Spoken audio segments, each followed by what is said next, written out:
Buonasera e ben ritrovati con l'informazione flash di News Sicilia, i principali titoli del pomeriggio. Apriamo con l'omicidio dell'ex infermiere in pensione Piero De Luca avvenuto a Palermo. Emergono infatti nuovi dettagli dall'interrogatorio del sedicenne che ha confessato il delitto. Il minorenne avrebbe raccontato agli inquirenti che a far scattare la violenza sarebbero state alcune avance sessuali ricevute dalla vittima. Passiamo alla politica regionale. Il presidente della regione, Renato Schifani, intervenendo a Ravanusa alla presentazione dei lavori di riqualificazione dell'area colpita dall'esplosione del dicembre del 2021, ha rivendicato i risultati della sua giunta, parlando di una Sicilia che cresce più velocemente di tutte le altre regioni. Il governatore ha elogiato i suoi assessori, definendoli giovani e bravissimi, e ha insistito sullo spirito di squadra come motore dell'azione del suo governo.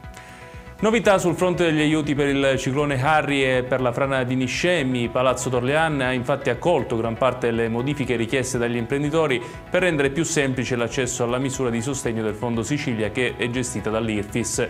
La misura coprirà fino al 100% degli interventi, con il 60% finanziato a tasso zero e il 40% a fondo perduto. 7 persone sono finite in ospedale dopo aver mangiato del tonno rosso a Palermo. Una è ricoverata in terapia intensiva a Villa Sofia, mentre le altre sono in osservazione tra Civico, Ingrassia e Policlinico. I carabinieri del NAS hanno individuato la pescheria dove era stato venduto il pesce e hanno sequestrato un tonno che stava per essere immesso sul mercato.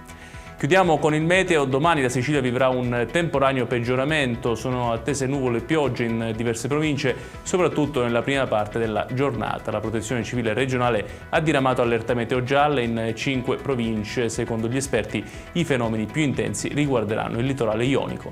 Ed è tutto per questa edizione. Tutti i dettagli su queste notizie li trovate come sempre sul nostro sito www.newsicilia.it. Grazie per averci seguito e buon proseguimento di serata.